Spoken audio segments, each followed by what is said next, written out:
नमस्कार दोस्तों, आप सभी का स्वागत है हमारे आदिसागर यूट्यूब चैनल में। श्री शिवाय नमस्तु भयम। दोस्तों, आप सभी लोग जानते हैं कि 11 अक्टूबर 2024 यानी शुक्रवार के दिन नवरात्रि की नवमी तिथि पड़ रही है दोस्तों। और यह वह शुक्रवार है जो नवरात्रि महीने में पड़ने वाला सबसे बड़ा शुक्रवार नवमी तिथि है, क्योंकि यह नवरात्रि महीने में पड़ रहा है। और आप सभी लोग जानते हैं कि नवरात्रि का महीना न 3 अक्टूबर से शुरू होकर 11 अक्टूबर तक चलेगा। गुरुजी ने कहा कि इस नवरात्रि महीने का अपना एक अलग महत्व होता है। नवरात्रि महीने में आपके माँ दुर्गा इस धरती पर आते हैं, और अगर हम उनको प्रसन्न करने के लिए कोई भी उपाय करते हैं तो वह आपसे प्रसन्न हो जाते हैं। तो दोस्तों, इस शुक्रवार के दिन आपको यह उपाय अवश्य ही करना चाहिए। और दोस्तों, आप सभी लोग जानते हो, नवरात्रि महीने शुक्रवार का अगर सबसे बड़ा कोई उपाय है तो वह 5 कनेर के फूल वाला उपाय है। तो दोस्तों, इस नवरात्रि महीने शुक्रवार के दिन आप लोगों को इस 5 कनेर के फूल वाला उपाय को जरूर करना है। बहुत सारे लोग होंगे जिन लोगों ने इस उपाय को ना किया हो, मतलब पूरा साल निकल गया, उन्होंने किसी भी दिन इस 5 कनेर के फूल वाला उपाय को ना किया हो। पर दोस्तों, आपके पास एक आखिरी मौका बचा हुआ है, जो कि 11 अक्टूबर नवरात्रि महीने शुक्रवार के दिन है। तो इस दिन आप लोगों को इस वाले उपाय को जरूर कर लेना है, भले ही आपने पूरे साल भर इस उपाय को ना किया हो। पर अगर आपने इस श्राद्ध पक्ष महीने की नवरात्रि महीने शुक्रवार के दिन अगर इस वाले उपाय को कर लिया, तो आपको इस उपाय को करने का वह फल मिलेगा जिसकी आपने कभी कल्पना भी नहीं करी होगी। इसीलिए आप लोग इस वाले उपाय को एक बार जरूर कर लेना, ताकि आप लोगों के हाथ से यह मौका ना जा सके और आपको इस उपाय को करने का फल मिल सके। दोस्तों, यह उपाय पंडित जी ने अपनी अभी की ही शिव महापुराण की कथा में बताया है, जिस उपाय को आज हम आपको बहुत अच्छे से समझाने वाले हैं। इस वीडियो को देखने के बाद इस उपाय को समझने के लिए आपको कोई और वीडियो को देखने की जरूरत नहीं पड़ेगी। तो चलिए दोस्तों, उपाय को शुरू करते हैं। देखिए, यह इस नवरात्रि महीने के शुक्रवार के दिन यह इतना खास होता है, इतना महत्वपूर्ण होता है। देखा गया है कभी कभी बड़े बड़े पूजा पाठ अनुष्ठान से जो मनोकामना पूर्ण नहीं होते, वह नवरात्रि महीने के दिन एक छोटे से उपाय करने से ही आपकी मनोकामना पूर्ण हो जाती है। और बहुत सारे लोगों ने इस उपाय को किया भी है और उनको इस उपाय को करने का फल भी जरूर मिला है। अगर आप लोग भी इस उपाय को करना चाहते हैं तो आप इस उपाय को पहले अच्छे से समझ लेना, सुन लेना, उसके बाद करना। आपको इस उपाय का फल जरूर मिलेगा। और इस उपाय को कर लेने से आपके घर में चाहे किसी भी प्रकार की दुख और समस्या क्यों ना चल रही हो, आपको उसका कारण भी नहीं पता है कि भाई यह समस्या किस कारण से चल रही है, उसका कुछ भी कारण हो सकता है, जैसे पितृदोष हो सकता है या किसी भी तरह का मंगल दोष भी हो सकता है। तो इस दिन आप लोगों को 5 कनेर के फूल वाला उपाय कर लेना है। यह एक ऐसा उपाय है जिस उपाय को अगर किसी विशेष दिन पर किया जाए तो भाई उस विशेष दिन का जो है वह तो हमें मिलता ही मिलता है। पर हमने उस दिन पर इस 5 कनेर के फूल वाला उपाय को किया है तो हमें उससे भी बड़ा फल मिलता है, और फल बहुत जल्दी मिलता है, क्योंकि आप इस उपाय को बहुत ही बड़े और विशेष दिन पर कर रहे हो। तो चलिए अब उपाय के बारे में बात करते हैं, लेकिन उससे पहले आप लोगों को यह जानना आवश्यक है कि आखिर यह उपाय किस समय करना है, किसको करना है और कैसे करना है। तो चलिए हम आगे आपको वीडियो में एक एक करके बता देते हैं। लेकिन उससे पहले अगर आप लोग हमारे चैनल पर नए हैं तो हमारे चैनल को सब्सक्राइब कर लेना और इस वीडियो को लाइक करके कमेंट बॉक्स में श्री नमस्तुभयम ओम नमः शिवाय जरूर टाइप कर देना। तो दोस्तों, इस 5 कनेर के फूल वाला उपाय को हमें इस नवरात्रि महीने के शुक्रवार के दिन कैसे करना है, किसको करना है, किस समय करना है और कहां पर करना है, ये सारे सवालों के जवाब आपको इस वीडियो में मिल जाएंगे। और जो यह वीडियो देखेगा भाई, उसको 5 कनेर के फूल वाला उपाय जरूर करना चाहिए, क्यों और विशेष महत्व होता है। बात आ जाए 5 कनेर के फूल वाला उपाय की, तो यह सोने पर सुहागा वाली बात हो जाती है, और यह एक बहुत ही बड़ा उपाय हो जाता है इस नवरात्रि महीने के शुक्रवार का।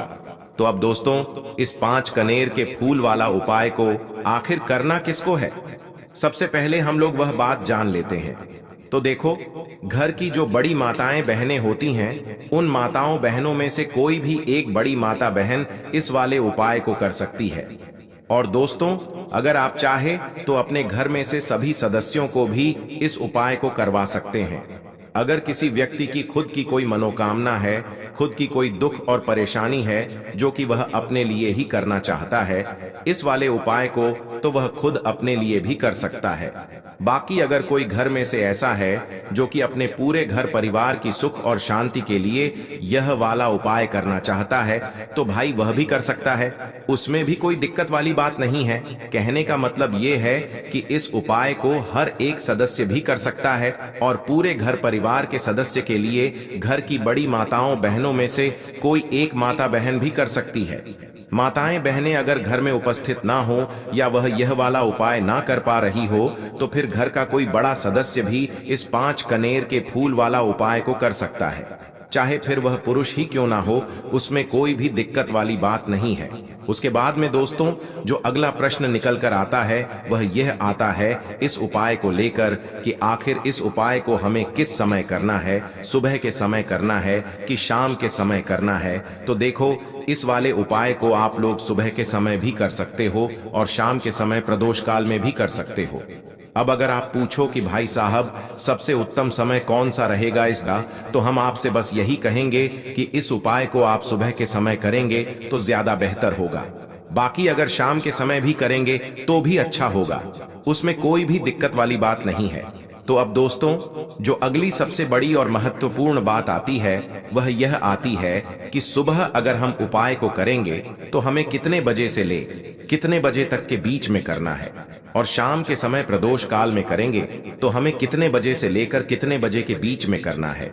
तो देखो, सुबह जितनी जल्दी हो सके आप उपाय को करने की कोशिश करना। बाकी अगर किसी कारणवश लेट भी हो जाओ, थोड़ी देर भी हो जाए, तो 10 या 11 बजे तक भी आप उपाय कर लेना, पर 12 बजे से ज्यादा देर ही ना हो। ठीक है, इस बात का ध्यान रखना। उसके बाद में दोस्तों, अगर शाम के समय प्रदोष काल की बात करें, प्रदोष काल का जो समय है होता है वह शाम के 6 बजे से शुरू हो जाता है। मतलब शाम के 6 बजे से लेकर शाम के 6 बजे से रात के 8 बजे के बीच में आप कभी भी इस वाले उपाय को कर सकते हो, उसमें कोई भी दिक्कत वाली बात नहीं है दोस्तों। अब देखिए, पी अगर किसी व्यक्ति से नाराज हो जाएं, किसी घर से नाराज हो जाएं, तो होता क्या है कि घर में धन से जुड़ी समस्याएं आने लगती हैं। पैसे को लेकर उस घर के लोग बहुत परेशान रहते हैं जहां पितृ नाराज हो। इसीलिए हमेशा अपने पितरों को आपको प्रसन्न रखना है, जिससे कि पितरों की आत्मा को शांति मिले और वह हमेशा आपको आशीर्वाद दें।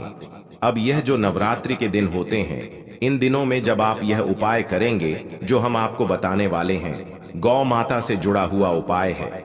देखिए, गौ माता के अंदर हमारे पितरों का ही वास माना जाता है। गौ माता हो गई, कुत्ते हो गए हैं ना, पेड़ों में बरगद का पेड़ हो गया, पीपल का पेड़ हो गया, इन सभी में हमारे पितरों का वास माना जाता है। पक्षियों में कौवा हो गया, जिसके अंदर हमारे पितरों का वास माना जाता है। तो ऐसा समझ लीजिए कि जब भी जीवन में दुख बढ़ जाए, कष्ट बढ़ जाए, धन को लेकर आप परेशान रहने लगे, कर्जे जैसी समस्याएं जीवन में बढ़ रही हैं, आपके घर में संतान को लेकर बहुत दुख है, आप अपने घर के लड़ाई झगड़े से परेशान रहते हैं, घर में कोई ना कोई झगड़ा करता ही रहता है, आप सोच सोच कर परेशान रहते हैं कि कैसे घर में शांति आएगी, कैसे से घर में सुख समृद्धि आएगी। अब यह समझ लीजिए कि अगर घर में लगातार झगड़ा लड़ाई यह चीजें आपको देखने को मिल रही हैं, घर में आपके कोई भी व्यक्ति सुखी नहीं है, कर्जा घर में लोगों के सर पर है, तो पितृ आपके कहीं ना कहीं नाराज हैं। देखिए, पितृदोष जब घर में होता है ना, तो ऐसा नहीं कि आपको देखने से पितृदोष दिखेगा, इसका आप अंदाजा लगा सकते हैं घर में होने वाली घटनाओं से। जैसे कि खाना आप खाते हैं या घर का कोई भी सदस्य खाना खाता है, अगर उस खाने में कहीं ना कहीं बाल निकलता है ना, या वह खाना गिर जाता है खाते खाते, तब भी आपके घर में पितृदोष है, यानी पितृ आपके नाराज हैं। साथ ही साथ अचानक से घर में दुर्घटनाएं हो रही हैं, पितृ आपके नाराज हैं। अब जो उपाय आपको बताने वाले हैं, इस उपाय को कर लीजिए, पितृ भी प्रसन्न और धन को लेकर तो कभी आपको परेशान होना ही नहीं पड़ेगा। चलिए बात कर लेते हैं। पहला वाला उपाय में, जो कि पितरों को प्रसन्न करने के लिए है और घर में स्थिर लक्ष्मी के वास के लिए। मतलब कभी आपके घर में ऐसा नहीं होगा कि आज पैसा आ रहा है और कल पैसा नहीं आ रहा है। ऐसा बहुत सारे घरों में होता है कि पैसा आता है तो रुकता नहीं है, और अगर पैसा रुकता है तो फिजूल खर्ची बहुत होती है।